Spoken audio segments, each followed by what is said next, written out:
Hello everybody, I am Novelita from Universitas Sumatera Utara Agriculture Faculty, Department of Agrotechnology.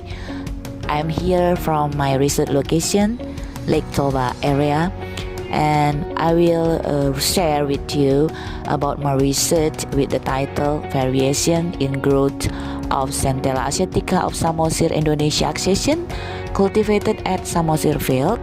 In this event, the 7th Annual International Seminar on Trends in Science and Science Education in Universitas Negeri Medan, 17th November 2020. Indonesia has very diverse natural resources. Centella asiatica or pegagan is one of the wild plants that are widely used from nature and very useful because of the bioactive content. Pegagan has been used from generation to generation, and its bioactive can be felt by people who consume it. Several saponin compounds including aceticoside, madecasoside, acetic acid are the bioactive compound of pegagan. Centella asiatica has been considered as brain tonic due to its wide beneficial neuroprotective activity and various other effects such as anti-inflammatory, anti-proliferative, anti-cancer, antioxidant, wound healing, and etc. State of the art in this research was conducted in Samosir, which has a low pH condition, but pegagan or Centella asiatica can grow very well on acid soil with bioactive content. The objective of this research was to determine the effect of phosphorus in biomass produced in Samosir location. This research started from March to August 2020. The experimental field at Salaun Toba village, Ronggur Nihuta, Samosir, North Sumatra. This research was conducted using a single factor with 6 levels of phosphorus fertilizer with randomized block design repeated 3 times. The level of phosphorus 0, 20, 40, 60, 80, and 100 phosphorus per hectare. We use stolon of pegagan from Samosir accession, North Sumatra, Indonesia. The stolon, separated from the mother plant, were directly planted. Each plot contained 4 plants planted at 40 cm distant to each other. Urea was done for 3 times during the cultivation at 0, 20, and 40 days after planting. And application of urea was 30 gram per plot or 10 gram per plot per each treatment, and KCl was 22 gram per plot, distributed around all of the planting holes. In this slide, we can see the result of this research. The length of petiole data at 4 to 12 weeks after planting can be seen in Table 1. Analysis of variance for parameter length of petiole at 4 to 12 weeks after planting showed that the phosphorus treatment did not significantly affect the length of the petiole. However, there was a tendency for F2 treatment to have the longest petiole length. The next parameter is total leaf area.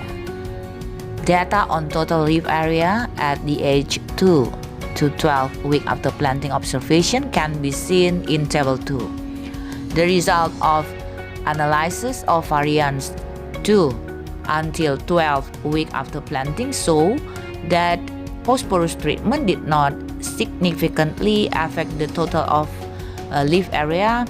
However, there was a tendency for F1 and F2 treatment to have the highest total leaf area compared to the other treatment.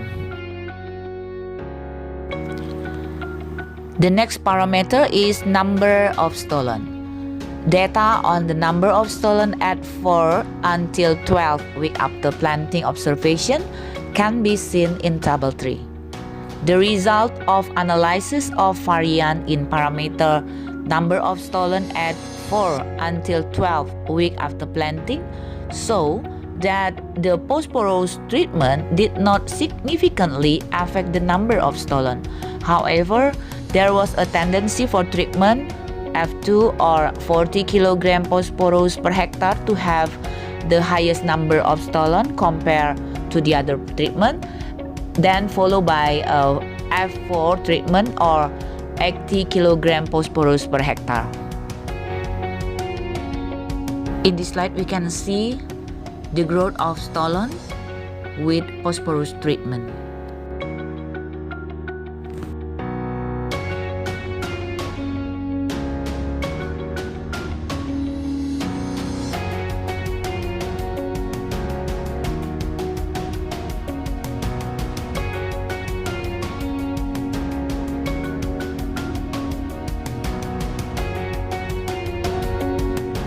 In this slide, we can see harvested pegagan were separated into two categories: the leaf part consisting of the leaves and petioles, and the root parts consisting of the roots and tendrils, and weight for wet and dry weight.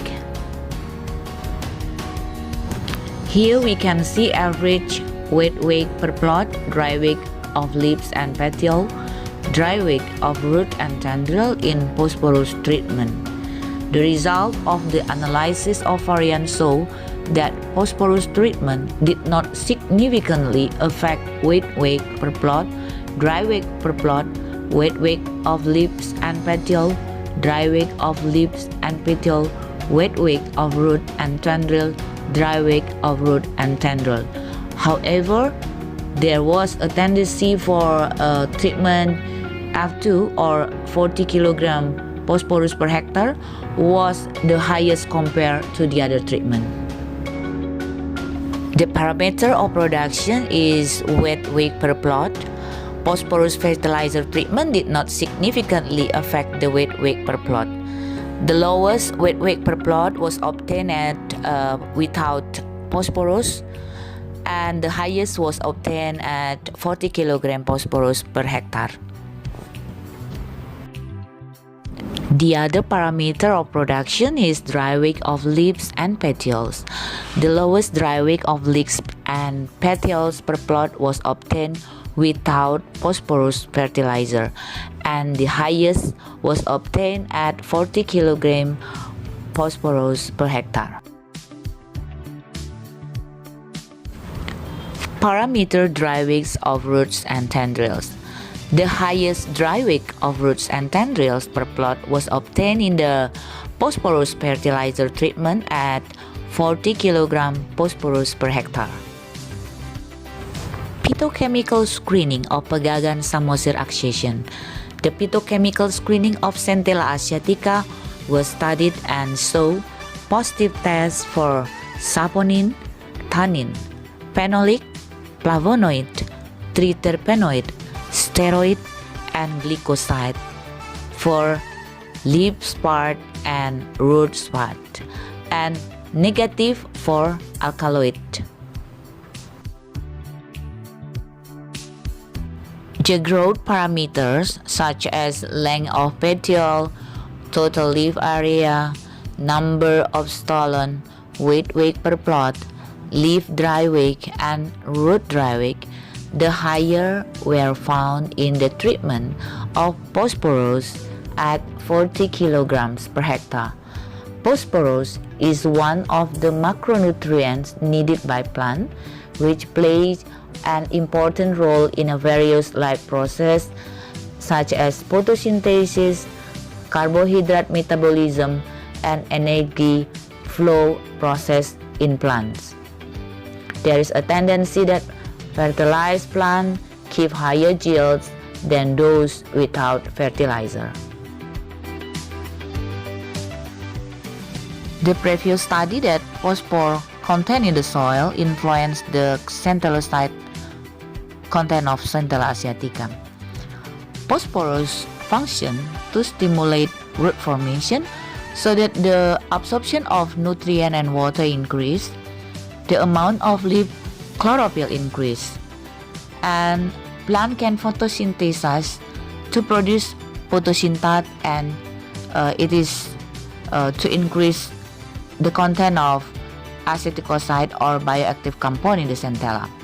Phosphorus is never reduced in plant, remains as phosphate either in its free or bound form to organic compound as ester, and phosphate ester are formed with sugar, alcohol, acid, or other phosphate, and this energy-rich compound to be an intermediate for the pentosaphosphate pathway of primary metabolites, and it's derived from precursor to secondary metabolites.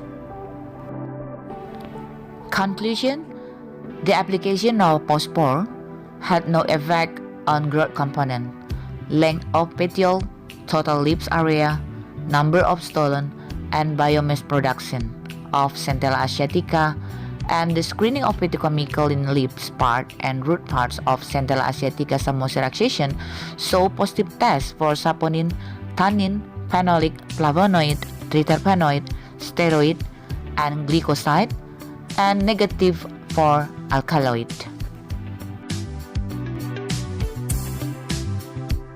In this chance, the authors gratefully acknowledge the research funding support from the Ministry of Research, Technology and Higher Education, Republic of Indonesia with grant number 18, 2020. That's all. I hope what is conveyed can be useful, and thank you for your attention.